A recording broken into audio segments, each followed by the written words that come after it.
Good afternoon, good afternoon, good afternoon, a very good afternoon, all of you. Good afternoon, Sonu, Birjesh, V, Amarnath, Pawan, Rahul, Kumod, Kishore, Sonu, Mangal, Shyam, Gauri, Sujita, Deepika, Pawan, Alok, Pragati, Rohini, Ankit, Meenakshi, Dipendra, Rahul, Deepika, Pawan, Priya, Alok, Shyam, Sujit, Pooja, Gauri, Divya, Preeti, Kirti, Kumod, Sonu, Pawan, Alok, Shaili, Umang, Gaurav, Sonam, Jitu, Kishore, Aastha, Pragati, Abhishek, Shruti, happy, Manikant. क्या हाल है भाई आप सभी के? बढ़िया, first class, शानदार, जानदार, एकदम झकास। क्यों भाई?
हाँ जी, चलिए।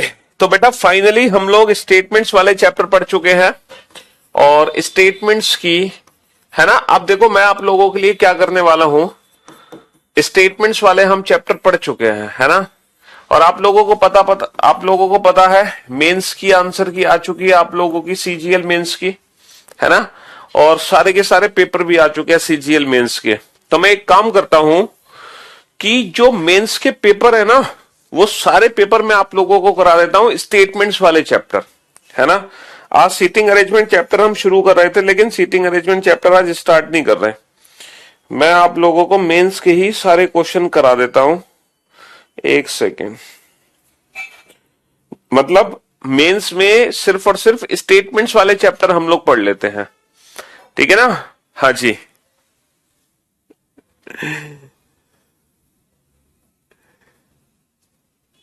ठीक है। सिर्फ और सिर्फ जो भी मेंस में क्वेश्चन पूछे गए हैं स्टेटमेंट्स वाले, वो सारे क्वेश्चंस हम लोग कर लेते हैं। और जो भी अच्छे अच्छे लेवल के क्वेश्चन होंगे वो सारे क्वेश्चन देख लेते हैं एक बार। मैं देखो हिंदी की पीडीएफ अलग आई है, इंग्लिश की पीडीएफ अलग आई है आंसर की।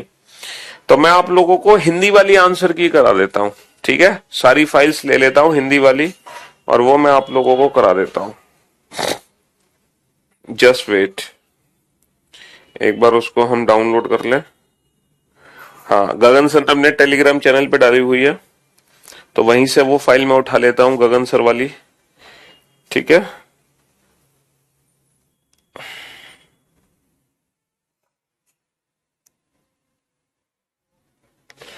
चलिए, पेन ड्राइव में मैं उस फाइल को ले लेता हूं और आज वही सारे क्वेश्चन कर लेते हैं, है ना। मेंस वाले सारे के सारे, मतलब हर सेट में स्टेटमेंट्स वाले चैप्टर आए थे, वो सारे क्वेश्चन कर लेते हैं। और आजकल आप देख रहे हो सीएचएसएल एग्जाम में भी मेंस के क्वेश्चन, सीएचएसएल एग्जाम में भी ना स्टेटमेंट्स वाले क्वेश्चन पूछे जा रहे हैं। तो और स्टेटमेंट्स वाले सारे चैप्टर आप लोग पढ़ चुके हो, तो आपको तकलीफ नहीं होनी चाहिए किसी भी क्वेश्चन का आंसर देने में। फिर भी एक बार देख लेते हैं।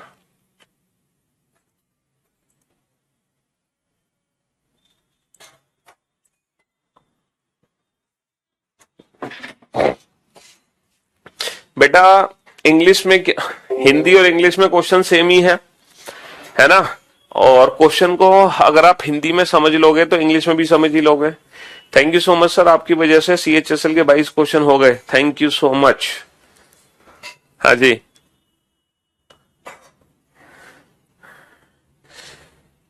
तो ये वाले क्वेश्चन है, ये वाली PDF है जिसको हमें ओपन करना है।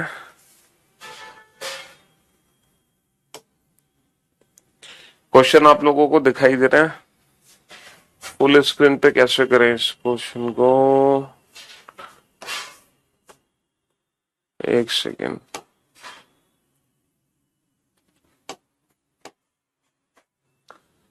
Complete zoom.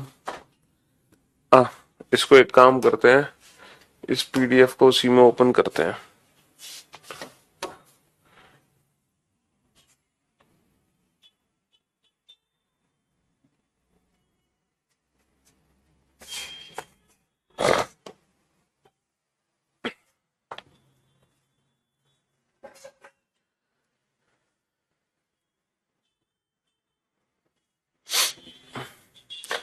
रीजनिंग में स्पीड कैसे बढ़ाएं? जितनी प्रैक्टिस करोगे उतनी स्पीड आप लोगों की बेहतर होगी। Practice practice and practice. बेटा ये PDF तो दिख ही नहीं रही हमें।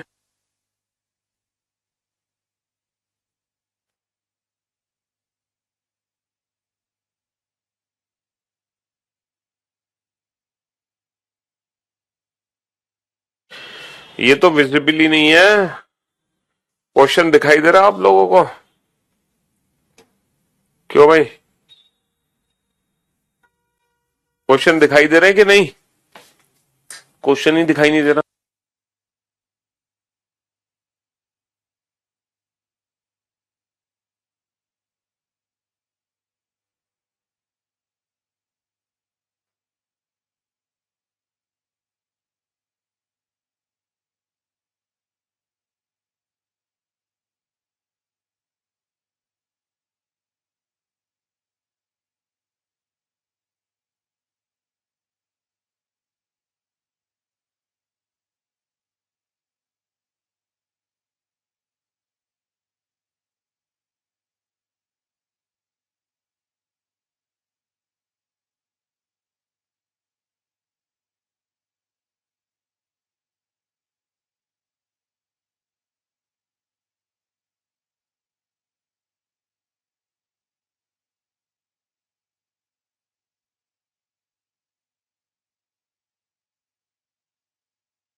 विजिबिलिटी नहीं है, ठीक से दिखाई नहीं दे रहा क्वेश्चन।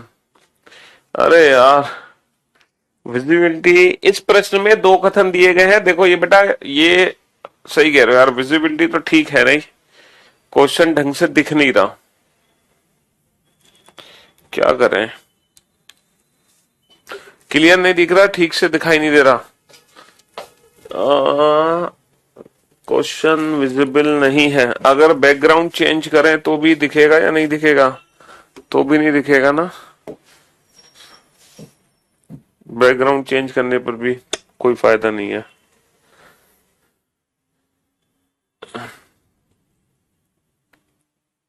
एक काम करते हैं कि मैं ये सारे स्टेटमेंट्स वाले जो क्वेश्चन है ना, इनकी एक PDF अलग से बनवा लेता हूं। जितने भी मेंस एग्जाम में पूछे गए क्वेश्चंस हैं स्टेटमेंट्स वाले, इन सब की PDF मैं, मतलब इन सारे क्वेश्चन को एक साथ PDF में मर्ज करवा लेता हूं, अलग से टाइप करवा लेता हूं। है ना, टाइप वाइज आर्गुमेंट के कितने क्वेश्चन आए, अजम्पशन के कितने क्वेश्चन आए, कोर्स ऑफ एक्शन के कितने क्वेश्चन आए, कॉज एंड इफेक्ट के कितने क्वेश्चन आए, स्टेटमेंट कंक्लूजन के कितने क्वेश्चन आए, असर्शन रीजन के कितने क्वेश्चन आए, डिसीजन मेकिंग के, और अपने टाइपिस्ट से टाइप करा के फिर हम इन क्वेश्चंस को अलग से प्रैक्टिस करा देंगे। ठीक है, चलिए, उस पीडीएफ से काम बन नहीं पाएगा। हाँ जी, तो आज हम सीटिंग अरेंजमेंट ही शुरू कर देते हैं। फिर सीटिंग अरेंजमेंट ही हम स्टार्ट कर देते हैं।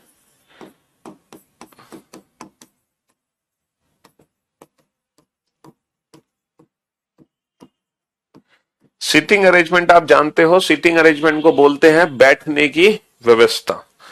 क्या बोलते हैं सीटिंग अरेंजमेंट को? सीटिंग अरेंजमेंट का मतलब बैठने की व्यवस्था।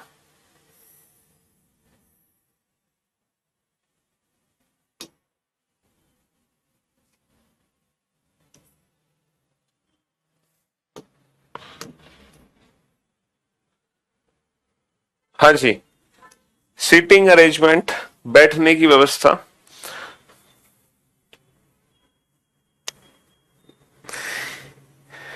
हाँ, सीरीज का भी, नंबर सिस्टम का भी बनवा लेंगे, कोडिंग डिकोडिंग का भी बनवा लेंगे, स्टेटमेंट्स वाले भी अलग से छटवा लेंगे। सब जो जो अच्छे क्वेश्चन है ना मेंस में, देखो स्टेटमेंट वाले तो मुझे सारे क्वेश्चन कराने हैं, उसके अलावा जो जो अच्छे क्वेश्चन आए हैं इस बार मेंस में, वो सारे क्वेश्चन की एक सिंगल पीडीएफ में बनवा लूंगा और वो सारे क्वेश्चन आपको करा देंगे। ठीक है, इस साल जो मेंस में आए।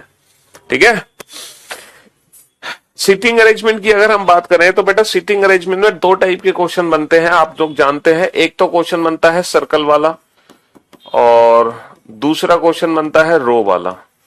ठीक है, एक तो जब हम पर्सन्स को बैठाते हैं सर्कल के चारों तरफ, और दूसरा क्वेश्चन बनता है जब हम पर्सन्स को बैठाते हैं पंक्ति में। इनइक्वलिटी के भी क्वेश्चन आए थे, इनइक्वलिटीज के भी क्वेश्चन आए थे। ठीक है, हमारे मेंस एग्जाम में सीटिंग अरेंजमेंट का भी क्वेश्चन आया था और पजल का भी क्वेश्चन आया था। ठीक है, ये सब क्वेश्चन आए थे इस बार मेंस में। तो अगर हमें सीटिंग अरेंजमेंट की बात करूं तो बेटा सीटिंग अरेंजमेंट हमारी दो टाइप की होती है, एक तो होती है क्लोज और एक होती है ओपन। क्लोज फॉर्म का मतलब यह है ना, क्लोज फॉर्म का मतलब यह है वो अरेंजमेंट जो चारों तरफ से बंद हो, चाहे वो सर्कल हो, चाहे वो रेक्टेंगल हो, चाहे वो स्क्वायर हो, चाहे वो पेंटागन हो। मतलब वो अरेंजमेंट जो चारों तरफ से बंद होती है उसको हम बोलते हैं क्लोज। और ओपन जब हम पर्सन्स को पंक्ति में बैठाते हैं, चाहे वो सिंगल रो वाला क्वेश्चन हो, चाहे वो डबल रो वाला क्वेश्चन हो। ठीक है, जिसमें कुछ लोगों का फेस नॉर्थ में, कुछ लोगों का फेस साउथ में है, चाहे वो सिंगल रो हो चाहे वो डबल रो हो। तो दो टाइप के क्वेश्चन बनते हैं, एक क्लोज फॉर्म और एक ओपन फॉर्म। और दोनों ही टाइप को, है ना, ये यूट्यूब पे करा लीजिएगा, सबकी हेल्प हो जाएगी। हाँ, यूट्यूब पे ही करा देंगे। ठीक है, और इन दोनों ही टाइप को सॉल्व करने का जो कंसेप्ट है वो डिफरेंट डिफरेंट है। क्लोज फॉर्म के क्वेश्चन डिफरेंट अप्रोच से सॉल्व होते हैं, ओपन फॉर्म के क्वेश्चन डिफरेंट अप्रोच से सॉल्व होते हैं। इन दोनों की अप्रोच ही बिल्कुल अलग है। ठीक है, क्लोज फॉर्म के क्वेश्चन को सॉल्व करने का तरीका अलग है, ओपन फॉर्म के क्वेश्चन को सॉल्व करने का तरीका बिल्कुल अलग होगा। ठीक है जी, हाँ जी, ठीक है, क्लोज फॉर्म अलग मेथड से सॉल्व करने हैं, ओपन फॉर्म आपको अलग मेथड से सॉल्व करने हैं। तो सबसे पहले हम क्लोज फॉर्म की बात करेंगे, फिर बाद में हम ओपन फॉर्म को पढ़ेंगे। अच्छा, सीटिंग अरेंजमेंट के किसी भी क्वेश्चन को बनाने से पहले कुछ आपको बेसिक सी टर्म्स है, उन बेसिक सी टर्म्स के बारे में पता होना चाहिए, है ना। उन बेसिक टर्म्स के बारे में आपको आइडिया होना चाहिए कि वो बेसिक टर्म क्या है। बैंकिंग लेवल का नहीं आया था, एसएससी लेवल का ही आया था मेंस में। ठीक है, बैंकिंग लेवल बिल्कुल भी नहीं पूछी गई है। तो सबसे पहले उन बेसिक टर्म्स के बारे में जानने की कोशिश करते हैं कि वो बेसिक टर्म क्या है। सपोज कि कुछ लोग हैं जो सर्कल के चारों तरफ बैठे हैं, है ना। अगर हम बात करते हैं ना बेटा क्लोज फॉर्म में, तो क्लोज फॉर्म में टोटल 3 टाइप की अरेंजमेंट बनती है। पहली अरेंजमेंट बनती है when all are sitting around the circle facing the centre. जितने भी लोग वृत्त के चारों तरफ बैठे हैं सबका फेस कहाँ हो, केंद्र की ओर हो। दूसरी अरेंजमेंट बनती है when all are sitting around the circle facing opposite to the centre. जितने भी लोग बैठे हैं वृत्त के चारों तरफ सबका फेस सेंटर से बाहर हो। तीसरी अरेंजमेंट बनती है व्हेन, है ना, when some of them are facing centre. जब कुछ लोगों का फेस सेंटर की तरफ हो और कुछ लोगों का फेस सेंटर से बाहर की तरफ हो, लाइक दिस। यानी कि मिक्स्ड अरेंजमेंट। तो टोटल 3 अरेंजमेंट बनेंगी, या तो एग्जाम में ये वाली अरेंजमेंट आएगी, या फिर ये वाली अरेंजमेंट आएगी, या फिर ये वाली अरेंजमेंट आएगी। अच्छा, यहाँ पे जरूरी नहीं है कि सर्कल ही आएगा, हम सर्कल की जगह रेक्टेंगल भी यूज कर सकते हैं, पेंटागन भी यूज कर सकते हैं, हेक्सागन भी यूज कर सकते हैं। क्लोज फॉर्म का मतलब है कोई भी क्लोज फॉर्म हो सकती है जो चारों तरफ से बंद हो, ठीक है। चाहे हम सर्कल को बनाए चाहे रेक्टेंगल को बनाए, दोनों की जो अप्रोच है, दोनों की जो ट्रिक है वो एक जैसी है, ठीक है। एक ही मेथड से ये सॉल्व होता है, एक ही मेथड से रेक्टेंगल सॉल्व होगा, उसी मेथड से पेंटागन सॉल्व होगा, ठीक है। तो कुछ बेसिक सी टर्म्स हैं, पहले हमें उनके बारे में जानना बहुत जरूरी है। जैसे सपोज कुछ लोग इस वृत्त के चारों तरफ बैठे हैं, ठीक है, जिसमें से कुछ लोगों का फेस सेंटर की तरफ है और कुछ लोगों का फेस सेंटर से बाहर की तरफ है। A B C D E F G H, total 8 person है जो कि इस सर्कल के चारों तरफ बैठे हैं, 8 लोग। 8 में से कुछ लोगों का फेस तो सेंटर की तरफ है और कुछ लोगों का फेस सेंटर से बाहर की तरफ है, ठीक है। कुछ लोगों का फेस सेंटर से बाहर की तरफ है, कुछ लोगों का फेस सेंटर की तरफ है, कुछ लोगों का फेस सेंटर से बाहर की तरफ है। ये मिक्स्ड अरेंजमेंट है, मिक्स्ड अरेंजमेंट है, ठीक है। अब कुछ बेसिक सी टर्म्स हैं जिनके बारे में हमें पता होना चाहिए, तभी हम सिटिंग अरेंजमेंट का कोई भी क्वेश्चन बना सकते हैं। वो बेसिक टर्म्स कौन कौन सी हैं, चलो पहले उनको जान लेते हैं। सबसे पहली जो टर्म है बेटा वो है इमीडिएट नेबर। आपको पता होना चाहिए इमीडिएट नेबर का मतलब क्या होता है ना। हमसे बोला जाता है कि वो उसके निकट बैठा है, इमीडिएट नेबर, है ना। What is the meaning of immediate neighbour? अब आप ये बताओ इमीडिएट नेबर का मतलब एग्जैक्टली क्या है। जैसे मैं आपसे कहूं, ठीक है, मैं आपसे कहूं हु है ना, who are the immediate neighbours of A के, है ना, who are the immediate neighbours of A के निकट कौन बैठा है ना, ए का पड़ोसी कौन है, who are the immediate neighbours of A का पड़ोसी कौन है, ए के निकट कौन बैठा है। तो आपका आंसर क्या होगा, who are the immediate neighbours of A, B and H. Who are the immediate neighbours of A, है ना, who are the immediate neighbours of A, तो आपका आंसर क्या होगा, बी एंड एच।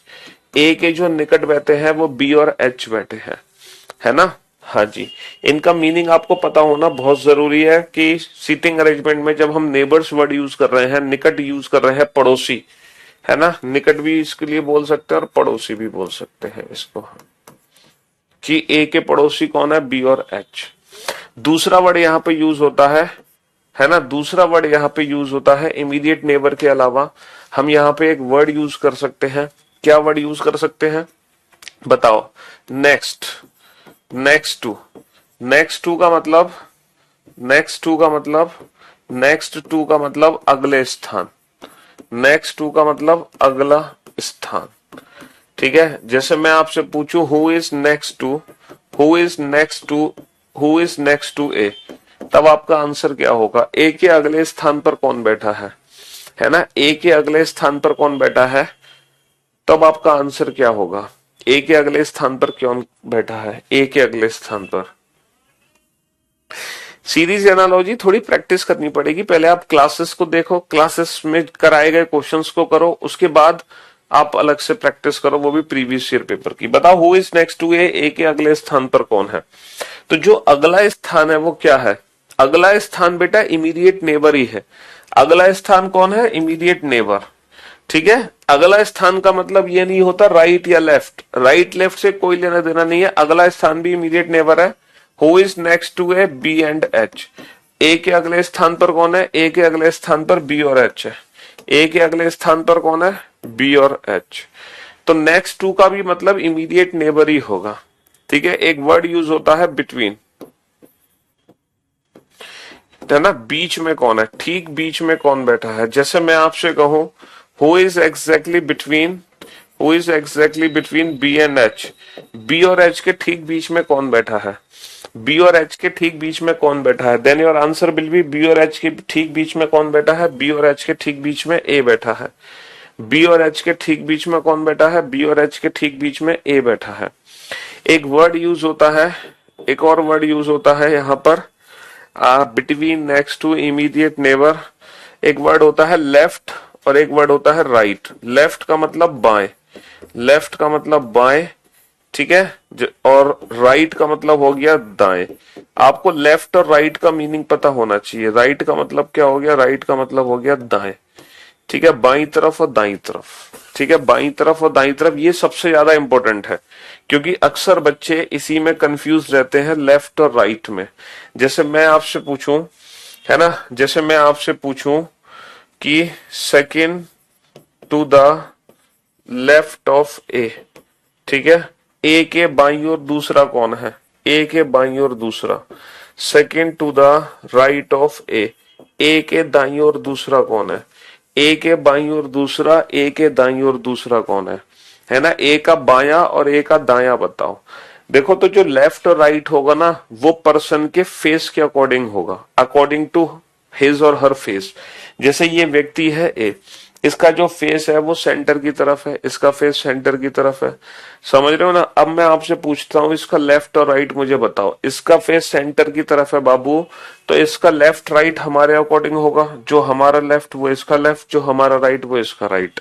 तो इसका फेस अगर सेंटर की तरफ है तो ये इसका लेफ्ट हो गया और ये इसका राइट हो गया।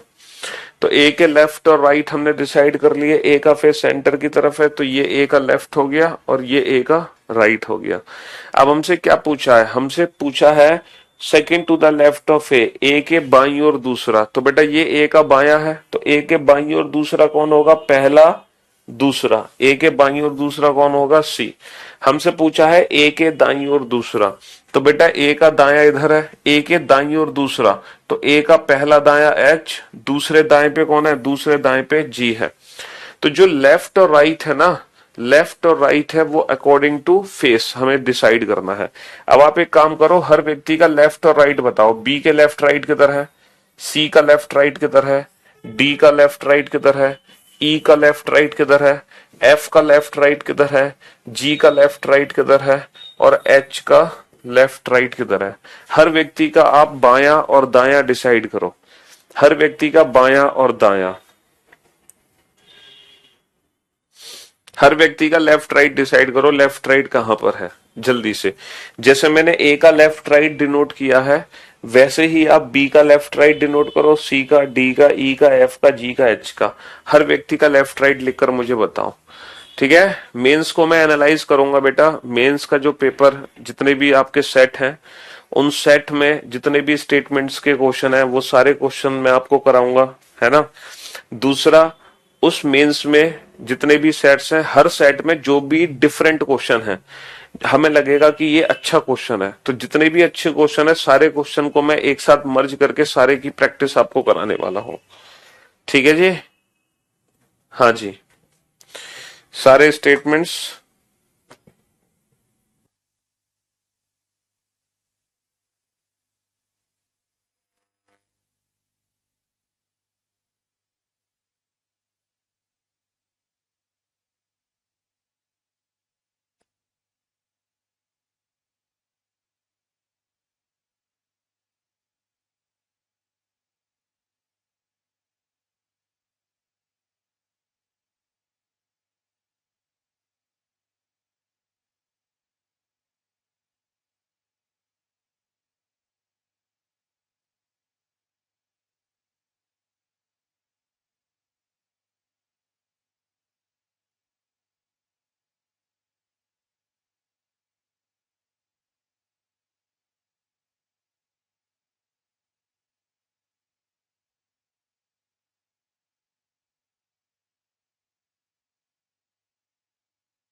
लिख दिए सबके लेफ्ट और राइट। अच्छा, ये जो बी है इसका फेस बाहर है। देखो अकॉर्डिंग टू फेस हमें डिसाइड करना है कि लेफ्ट राइट किधर होगा फेस के हिसाब से। अब देखो बी का फेस बाहर है, अगर बी का फेस बाहर है तो ये बी का राइट होगा और ये बी का लेफ्ट होगा। अब आ जाओ सी पे, देखो सी का फेस अंदर है तो ये सी का राइट होगा और ये सी का लेफ्ट होगा। डी का फेस अंदर है तो ये डी का राइट होगा और ये डी का लेफ्ट होगा। ई का फेस अंदर है ई का फेस, तो अंदर है तो ये इस साइड क्या होगा, राइट होगा और ये लेफ्ट होगा। देखो फेस अंदर है। अगर आप लोगों को फेस के हिसाब से समझ नहीं आ रहा तो आप एक चीज ध्यान से देखो, जिसका फेस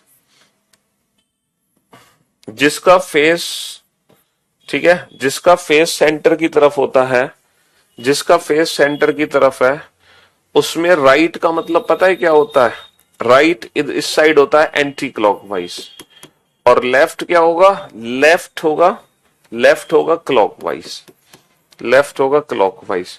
जिसमें जिस व्यक्ति का फेस अंदर होता है, जिस व्यक्ति का फेस अंदर होता है उसमें राइट का मतलब होता है एंटी क्लॉकवाइज और लेफ्ट का मतलब होता है क्लॉकवाइज। यानी कि ये वाली जो डायरेक्शन है, ये क्लॉकवाइज वाली डायरेक्शन लेफ्ट है और एंटी क्लॉकवाइज वाली डायरेक्शन राइट है। लेकिन जब फेस बाहर की तरफ होता है, जब फेस बाहर की तरफ होता है तो जो डायरेक्शन चैप्टर में कंसेप्ट यूज होता है, जो डायरेक्शन चैप्टर में कंसेप्ट यूज होता है वही कंसेप्ट यहां पे लगेगा अगर फेस बाहर है। क्या होता है डायरेक्शन कंसेप्ट में कि राइट होता है हमारा क्लॉकवाइज, है ना, राइट साइड होती है हमारी क्लॉकवाइज और लेफ्ट साइड होती है हमारी एंटी क्लॉकवाइज। तो राइट का मतलब क्लॉकवाइज, लेफ्ट का मतलब एंटी क्लॉकवाइज। कब, जब फेस हमारा बाहर की तरफ है। और अगर फेस अंदर की तरफ है तो राइट एंटी क्लॉक, तो फेस अंदर अगर है तो डायरेक्शन का अपोजिट कंसेप्ट यहां पे लगेगा।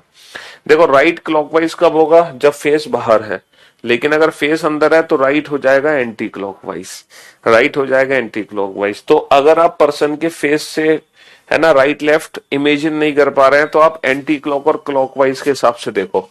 जैसे फेस बाहर है, फेस बाहर होने पे राइट का मतलब क्लॉकवाइज, तो बेटा ये क्लॉकवाइज डायरेक्शन है तो ये राइट है, और एंटी क्लॉकवाइज डायरेक्शन क्या होगी, लेफ्ट होगी।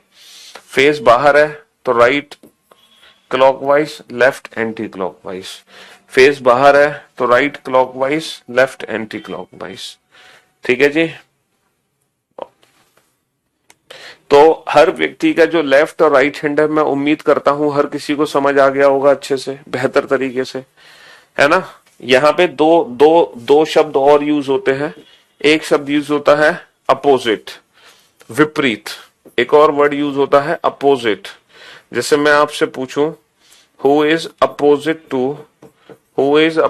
टू बी, बी के विपरीत कौन है, who is opposite to B, B के विपरीत कौन है, तो बी के विपरीत कौन है, बी के विपरीत कौन है, बी के विपरीत एफ है। Who is opposite to B, F, है ना। अपोजिट का मतलब कौन किसके विपरीत बैठा है, विपरीत, विपरीत यानी कि कौन किसके सामने बैठा है, सामने। ठीक है, बी के सामने कौन है, बी के विपरीत कौन है।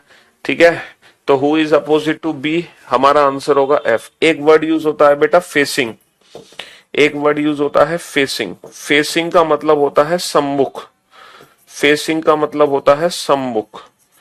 ठीक है। अच्छा, अगर मैं फेसिंग की बात करूं तो देखो वही व्यक्ति एक दूसरे को फेस करेंगे, मतलब वही व्यक्ति एक दूसरे के फेसिंग होंगे जिनका मुख एक दूसरे की तरफ है, जिनका मुख एक दूसरे की तरफ है। अगर मैं इस अरेंजमेंट को ध्यान से देखूं तो only A and E R facing, सिर्फ ए और ई ही एक दूसरे को फेस करते हैं, सिर्फ ए और ई ही एक दूसरे को फेस करते हैं, ए और ई ही एक दूसरे को फेस करते हैं। बाकी हर व्यक्ति एक दूसरे के विपरीत बैठा है ना। सी जी के विपरीत है, डी एच के विपरीत है, ई ए के विपरीत है, एफ बी के विपरीत बैठा है। लेकिन अगर मैं फेसिंग की बात करूं तो फेसिंग में सिर्फ ए और ए। कल डीआरडीओ का एग्जाम था, रीजनिंग बहुत अच्छी हुई, थैंक्स सर। ठीक है, अगर पर्सन का फेस बाहर है तो राइट का मतलब क्लॉकवाइज होगा, और अगर पर्सन का फेस अंदर है तो राइट का मतलब एंटी क्लॉकवाइज होगा। ठीक है, हाँ जी। तो ये वर्ड्स हैं जिनका मतलब आपको पहले से पता होना चाहिए था। कौन कौन से वर्ड्स हमने पढ़े, हमने पढ़ा इमीडिएट नेबर, जिसका मतलब हमें पहले से पता होना चाहिए। हमने पढ़ा नेक्स्ट टू, हमने पढ़ा बिटवीन, हमने पढ़ा लेफ्ट, हमने पढ़ा राइट, हमने पढ़ा अपोजिट, हमने पढ़ा फेसिंग। तो ये वर्ड्स थे जिनका मतलब हमें सीटिंग अरेंजमेंट में पहले से पता होना चाहिए, तभी सीटिंग अरेंजमेंट का क्वेश्चन हम बना सकते हैं, अदरवाइज हम क्वेश्चन नहीं बना पाएंगे। अब बात करते हैं कि सर क्वेश्चन आखिर सॉल्व कैसे करना है हमें। भाई अब हम क्वेश्चन को सॉल्व करना सीखते हैं कि क्वेश्चन आखिर सॉल्व किया कैसे जाता है सिटिंग अरेंजमेंट का। ठीक है, चलिए तो मैं आपको क्वेश्चन ही दिखाता हूं, उसी से आपको क्वेश्चन सॉल्व करना सिखाऊंगा। तो सबसे पहले ना हम क्लोज फॉर्म के क्वेश्चन सॉल्व करना सीखेंगे, क्लोज्ड फॉर्म। उसके बाद हम ओपन फॉर्म पढ़ेंगे। ठीक है, पहले हम कौन सी फॉर्म सीखेंगे, पहले हम क्लोज्ड फॉर्म सीखेंगे। और जब हम क्लोज्ड फॉर्म सीख लेंगे उसके बाद हम कौन सी फॉर्म सीखेंगे, उसके बाद हम सीखेंगे ओपन फॉर्म।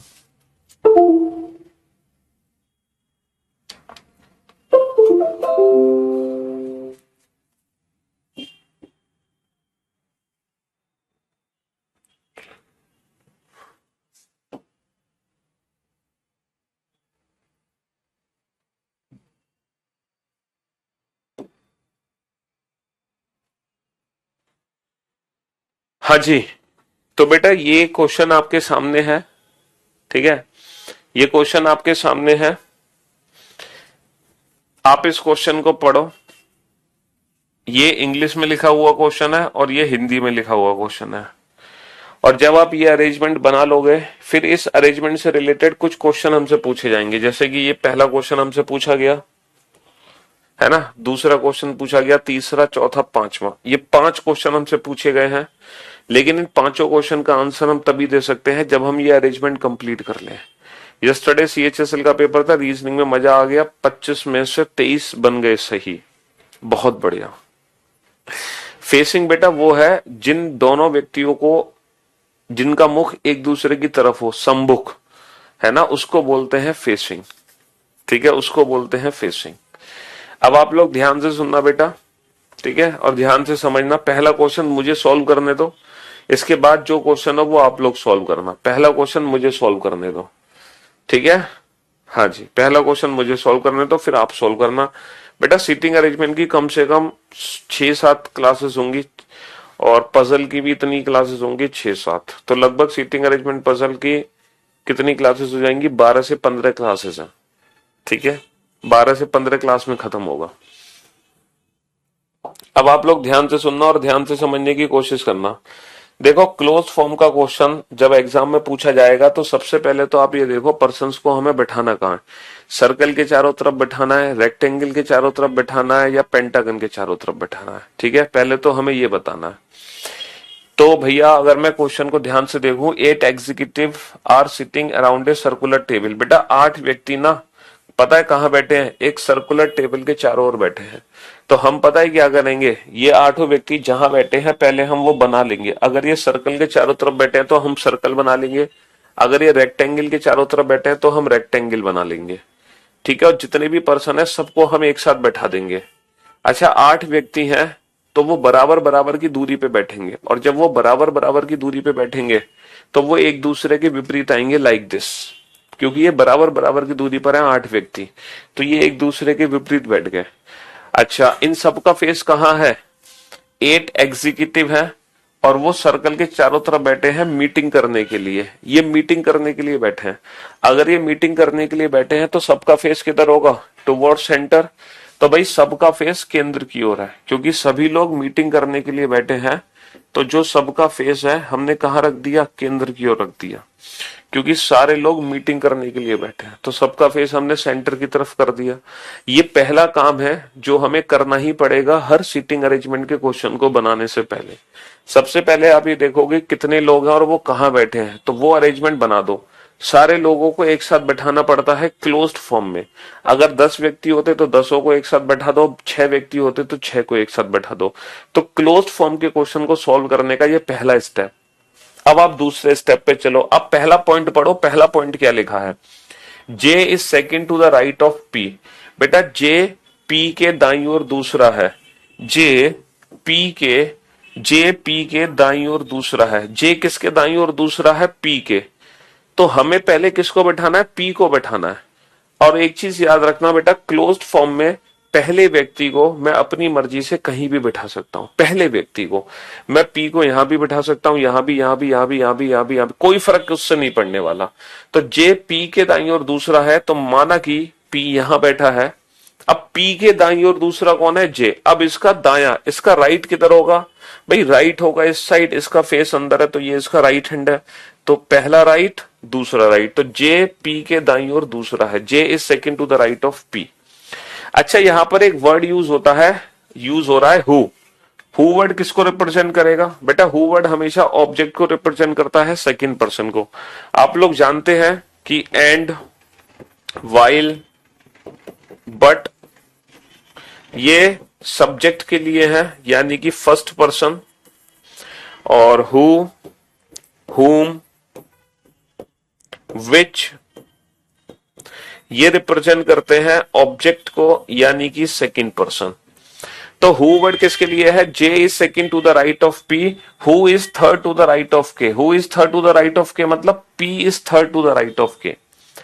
P किसके दाईं ओर तीसरा है, P किसके दाईं ओर तीसरा है, P K के दाईं ओर तीसरा है।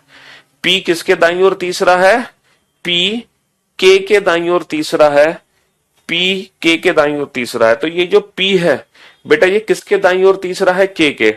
तो K को मुझे ऐसी जगह बैठाना है जहां से ये थर्ड राइट दिखे बेटा। जो की वर्ड किसके लिए है, P के लिए। P K के दाएं को तीसरा बैठा है, ये जो P है ना ये K के दाएं को तीसरा है, P is third to the right of K। अब मैं K को कहां बैठाऊं, जहां से थर्ड राइट दिखे। सर K को मुझे यहां बैठाना पड़ेगा क्योंकि यहीं से ये थर्ड राइट दिख सकता है। K के दाईं ओर तीसरा कौन है, P है। K के दाईं ओर तीसरा कौन है, P है। K के थर्ड राइट पे कौन है, P है। M O के बाईं ओर दूसरा है, जो की वर्ड किसके लिए है, O के लिए। O P और J के बीच में बैठा है। M is third to the right of K, नहीं who is third to the right of, P is third to the right of K, यहां तक तो हो गया। M is second to the left of O, who यानी कि O sits between P and J। बेटा O किस किस के बीच में है, P और J के बीच में कौन है, P और J के बीच में O है। P और J के बीच में कौन है, O है ना। Who is third to the right of K। M is second to the left of O, who sits between P and J। P और J के बीच में कौन है, O है, तो P और J के बीच में O को बैठा दिया। M is second to the left of O, O के सेकंड लेफ्ट पे M है, तो बेटा O का फेस अंदर, तो O का लेफ्ट इधर होगा। O के सेकंड लेफ्ट पे हम किसको बैठा देंगे, M को बैठा देंगे। L is not immediate neighbour of K और N। बेटा L K और N के साथ नहीं है, L K के साथ नहीं है। अगर L को मैं K के साथ नहीं बैठाऊंगा तो L को मैं यहां बैठाऊंगा, और जो L है बेटा वो N के साथ भी नहीं है, N के साथ, तो फिर मैं N को यहां बैठाऊंगा, फिर मैं N को यहां बैठाऊंगा। और बचा कौन, Q, Q को यहां बैठा दो। और ये हमारी अरेंजमेंट बनके तैयार हो गई, अब हम हर क्वेश्चन का आंसर दे सकते हैं इस अरेंजमेंट के बेसिस पे। पहला क्वेश्चन हमसे क्या पूछा है, who is opposite to Q। Q के विपरीत कौन है, Q के विपरीत P बैठा है।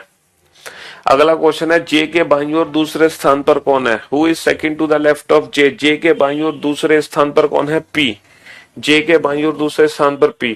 Who is sitting between K and M। K और M के बीच में कौन है, K और M के बीच में कौन है, K और M के बीच में कौन है, K और M के बीच में कौन है, N। Who is second to the right of K। K के दाईं ओर दूसरा, K के दाईं ओर दूसरा कौन है, K के दाईं ओर दूसरा कौन है, M। K के दाईं ओर दूसरा M। Who are the immediate neighbours of N। N के इमीडिएट नेबर्स कौन है, M। N के इमीडिएट नेबर्स कौन है, K and M, K and M। तो कहने का मतलब है एक बार अरेंजमेंट बना लो, फिर उस अरेंजमेंट से रिलेटेड जो क्वेश्चंस पूछे जाएंगे वो चुटकियों का खेल है। अच्छा सीटिंग अरेंजमेंट का क्वेश्चन बनाना कैसे है, पहले लोगों को बैठा दो एक साथ, फिर एक एक करके लोगों को बैठाते चले जाओ। पहला व्यक्ति अपनी मर्जी से कहीं भी बैठा दो, क्लोज्ड फॉर्म में, क्लोज फॉर्म के क्वेश्चन में पहला व्यक्ति अपनी मर्जी से कहीं भी बैठा दो और फिर उसी से पर्सन को जोड़ते चले जाओ, ठीक है। हाँ तो ये बिल्कुल बेसिक लेवल का क्वेश्चन है, हम सीटिंग अरेंजमेंट को एकदम बेसिक लेवल से शुरू कर रहे हैं, 0 लेवल से, समझ रहे हो। और इस चैप्टर को हम पढ़ेंगे अप टू मेंस लेवल, क्योंकि अगर मैं एसएससी वगैरह या अदर एग्जाम्स की बात करूं तो एसएससी एंड अदर्स एग्जाम्स में है ना ये 1 या 2 क्वेश्चन सीटिंग अरेंजमेंट के आते हैं, लेकिन अगर मैं बैंकिंग एग्जाम्स की बात करूं तो 10 से 15 क्वेश्चन आते हैं, समझ रहे हो, बैंकिंग एग्जाम्स में। तो ये जो चैप्टर है ये हम है ना, up to banking mains level तक पढ़ने वाले हैं, बैंकिंग मेंस लेवल तक। लेकिन शुरुआत होगी हमारी एकदम जीरो लेवल से, है ना। तो ये जीरो लेवल का ही क्वेश्चन है एक तरीके से। चलिए अगला क्वेश्चन आपके सामने है। और जो बैंकिंग पीओ मेंस लेवल के क्वेश्चन है उसमें होगा क्या, जैसे कि ये क्वेश्चन हमने एक सिंगल अरेंजमेंट में बना दिया। बैंकिंग वाले क्वेश्चन में क्या होता है कि हमें पॉसिबिलिटीज बनानी पड़ती हैं, बस फर्क सिर्फ इतना है। जैसे ये क्वेश्चन एक ही सर्कल में सॉल्व हो गया, बैंकिंग वाला क्वेश्चन ना दो या तीन सर्कल में बनाने पड़ते हैं। How can I just that it is close. अबे घरे, अगर व्यक्तियों को सर्कल के चारों तरफ बैठा रहे हैं, रेक्टेंगल के चारों तरफ बैठा रहे हैं, पेंटागन के चारों तरफ बैठा रहे हैं, यानी कि उस अरेंजमेंट के चारों तरफ बैठा रहे हैं जो बंद है, वो क्लोज्ड फॉर्म है। और अगर पंक्ति में बैठा रहे हैं तो वो ओपन है, वो खुली हुई है। ओपन फॉर्म को हम बाद में समझेंगे कि ओपन फॉर्म का क्वेश्चन करना कैसे है। पहले आप एक छोटी सी कोशिश करो इस क्वेश्चन को सॉल्व करने की। चलो बनाओ इस क्वेश्चन को।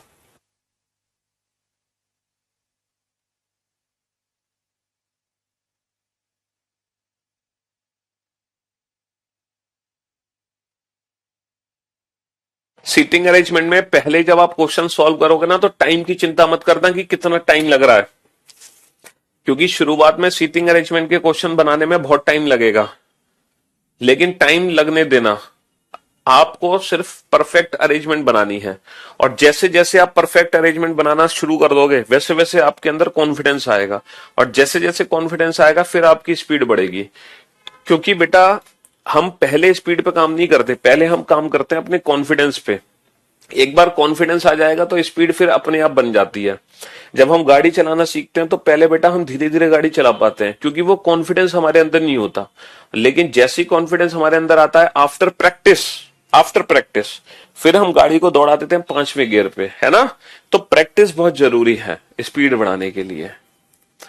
सर मैंने सीटिंग अरेंजमेंट चैप्टर बीओडी से देखा था, उसके बाद मैंने बैंक पीओ के क्वेश्चन कर पा रही हूं, थैंक यू सर। अरे बहुत बढ़िया, शाबाश।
हर बच्चे को ये अरेंजमेंट बनानी है, चाहे आपने जिंदगी में कभी सोचा नहीं था कि आप सीटिंग अरेंजमेंट का क्वेश्चन बना पाओगे।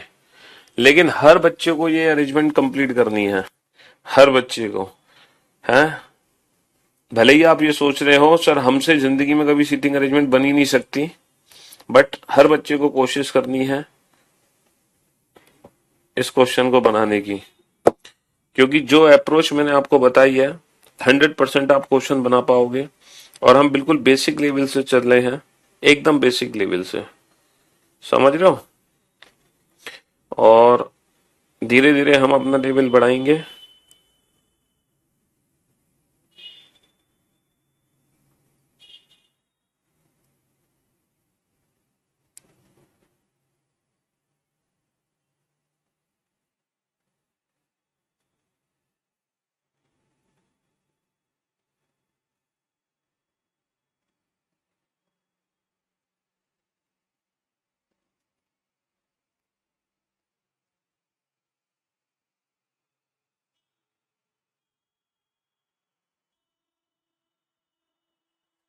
बनाओ, टाइम कितना भी लगे लगने दो, उससे कोई फर्क नहीं पड़ता।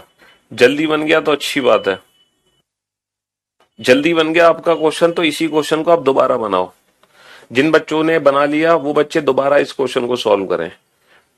मतलब सीटिंग अरेंजमेंट में स्पीड बढ़ाने का तरीका यही है, एक ही क्वेश्चन को बार बार बनाओ। इसमें सीटिंग अरेंजमेंट में हमें ज्यादा क्वेश्चन की जरूरत नहीं है, जैसे कोडिंग डिकोडिंग में तो हमें ज्यादा क्वेश्चन की जरूरत है प्रैक्टिस के लिए, लेकिन सीटिंग अरेंजमेंट में ऐसा नहीं है। सीटिंग अरेंजमेंट में आपके पास 50 क्वेश्चन है, बहुत है, आप उन्हीं क्वेश्चन को बार बार बनाते रहो, बार बार बनाते रहो, तो आपकी स्पीड बेहतर हो जाएगी।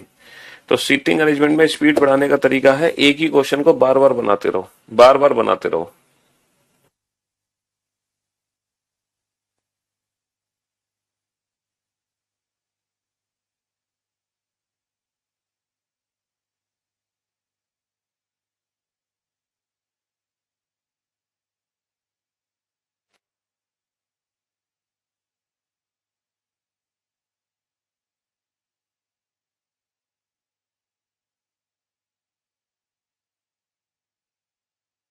अच्छा ये बताओ, है ना, कि ये लोग कहाँ बैठे हैं?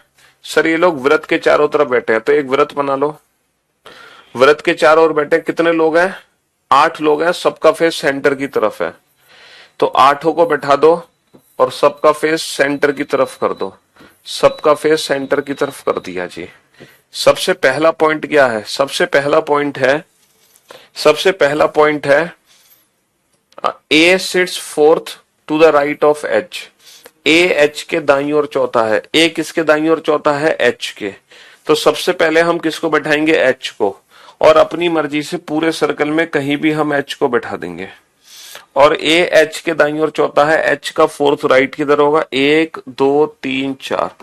ए एच के दाईं ओर चौथा है, A is fourth to the right of H. While, while का मतलब subject A second to the left of A. While second to the left of A मतलब A is second to the left of A. और F के बाईं ओर, और F के बाईं ओर दूसरे स्थान पर बैठा है। तो ये एफ के बाईं ओर दूसरे स्थान पर कौन है? ए, क्योंकि जो और वर्ड है, वाइल वर्ड है, ये सब्जेक्ट को रिप्रेजेंट करेगा।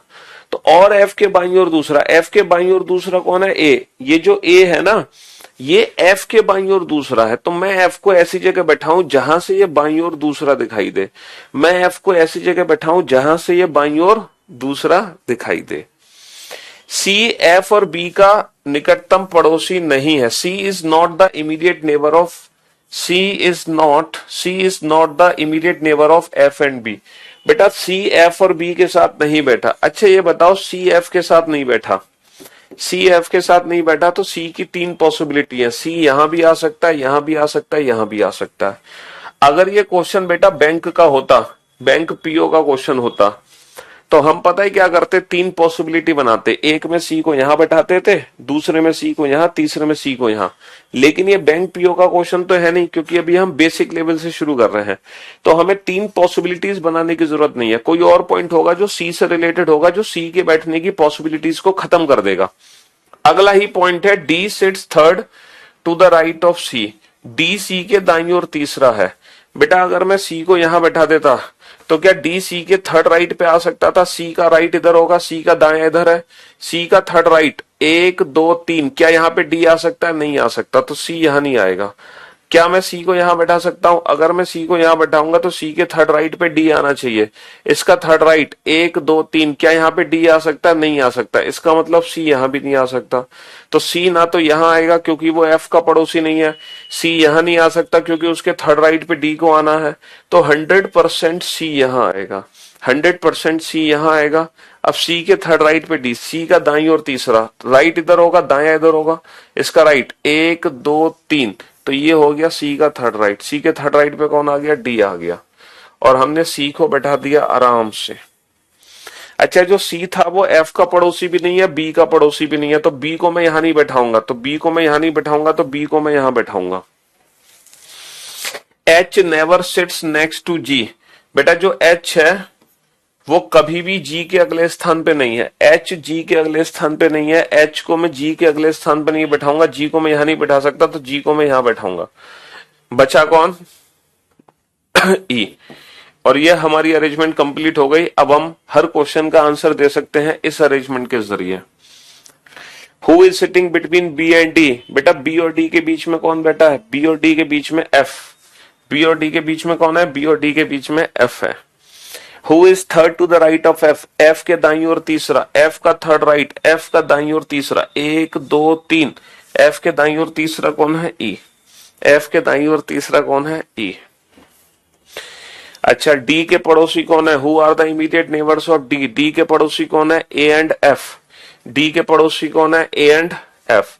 Who is opposite to G? G के विपरीत कौन है? जी के विपरीत कौन है? बी। जी के विपरीत कौन है? जी के विपरीत बी। अच्छा, in which of the following pair is the first person sitting to the immediate right of the second person? मतलब पहला व्यक्ति सेकेंड पर्सन के इमीडिएट राइट पे होना चाहिए। क्या बी एच के इमीडिएट राइट पे है? सर बी एच के इमीडिएट राइट पे नहीं है, बी जो है वो एच के लेफ्ट पर है। क्या ए, ये पहला पर्सन है, ये दूसरा पर्सन है, क्या ए एफ के इमीडिएट राइट पर है? सर जो ए है वो एफ के इमीडिएट राइट पे नहीं है। क्या ई सी के इमीडिएट राइट पर है? सर जो ई है वो सी के लेफ्ट पर है ना? क्या ई एच के इमीडिएट राइट पर है? क्या ई एच के इमीडिएट राइट पर है? जी हाँ बिल्कुल, एच के इमीडिएट राइट पे कौन है? एच के इमीडिएट राइट पे ई है। तो पहला व्यक्ति दूसरे व्यक्ति के इमीडिएट राइट पर है, तो E is immediately right of H. तो option C is the right answer. Option C is the right answer. तो बेटा क्वेश्चन बड़ा आसान था, एक एक करके लोगों को बैठाते जाओ, है ना? फिर से रिपीट कर देते हैं। देखो सबसे पहले हमने एच को बैठाया, एच के फोर्थ राइट पे ए को बैठा दिया, और जो ए था वो एफ के सेकंड लेफ्ट पे था, तो एफ के सेकंड लेफ्ट पे ए आ गया, एफ को यहां बैठा दिया।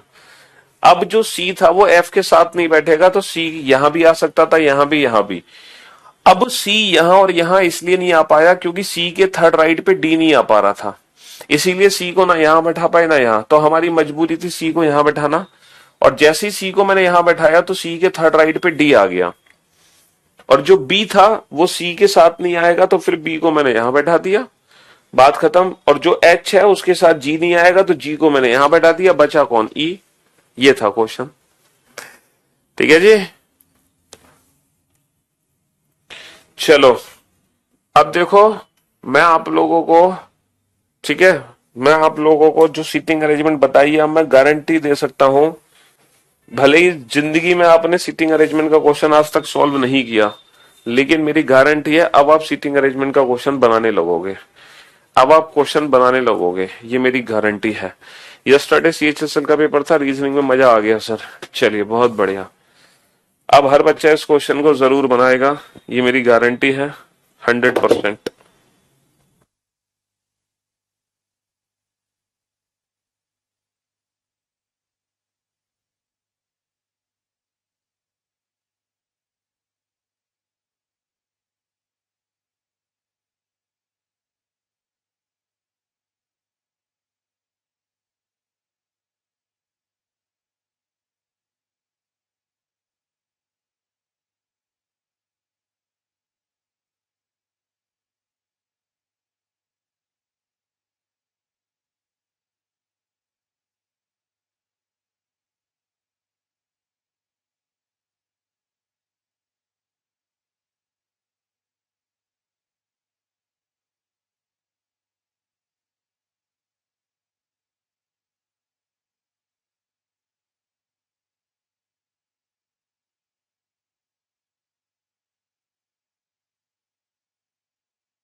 तो मेरे दोस्त मेरे भाई, चलो 1 मिनट का समय और ले लो। बहुत सारे बच्चों ने तो बना भी दिया। वाइल का मतलब बेटा फर्स्ट पर्सन की बात कर रहे हैं हम, पहले व्यक्ति की। वाइल एंड इसका मतलब हम पहले व्यक्ति की बात करते हैं।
हाँ जी,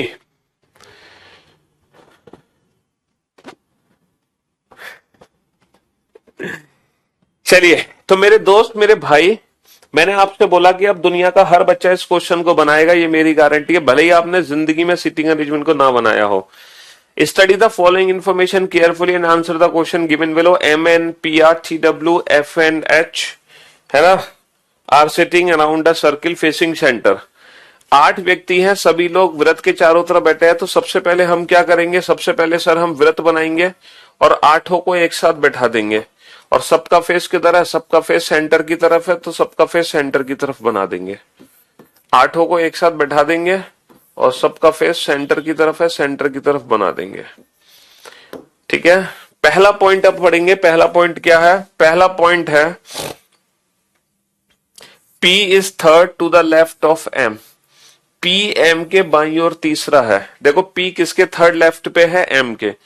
तो पहले हम किसको बनाएंगे, है, पहले हम किसको बैठाएंगे, M को। पूरे अरेंजमेंट में M को कहीं भी बिठा सकते हैं और M के थर्ड लेफ्ट पे P है। इसका लेफ्ट, इसका बायां इस साइड होगा, 1 2 3।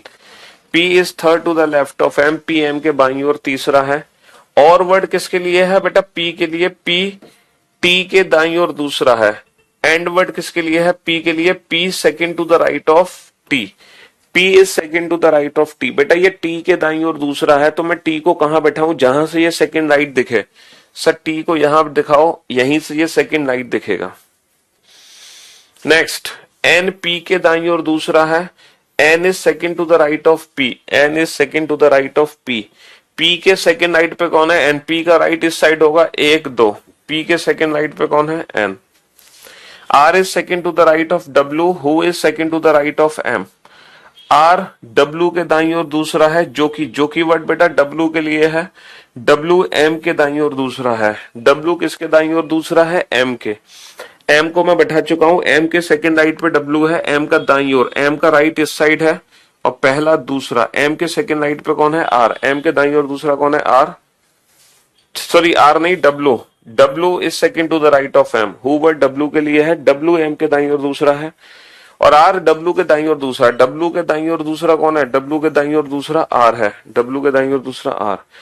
F P का निकटतम पड़ोसी नहीं है, F P का निकटतम पड़ोसी नहीं है, P का निकटतम पड़ोसी F नहीं है, तो F को यहां बैठाओगे और बचा कौन, H। और ये अरेंजमेंट हमारी कंप्लीट, ये अरेंजमेंट हमारी कंप्लीट। ठीक है, who are the immediate neighbours of H। H के पड़ोसी कौन है, P एंड N। H के पड़ोसी कौन है, P एंड N। H के पड़ोसी कौन है, P एंड N। एन के संदर्भ में आर का स्थान क्या है? एन के संदर्भ में आर का स्थान क्या है?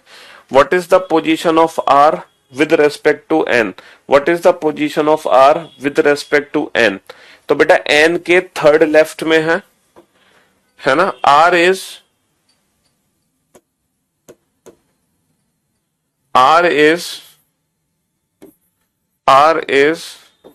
third to the left of n, या फिर मैं लिख सकता हूं R is बेटा या तो थर्ड लेफ्ट है 1 2 3, या फिर 1 2 3 4 5, या फिर फिफ्थ राइट है। R is fifth to the right of n, या तो थर्ड लेफ्ट है या फिफ्थ राइट है।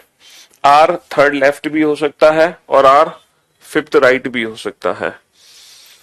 थर्ड लेफ्ट या फिफ्थ राइट, तो यहां पे फिफ्थ राइट का ऑप्शन नहीं है, थर्ड लेफ्ट का ऑप्शन है। How many people sit between N and T?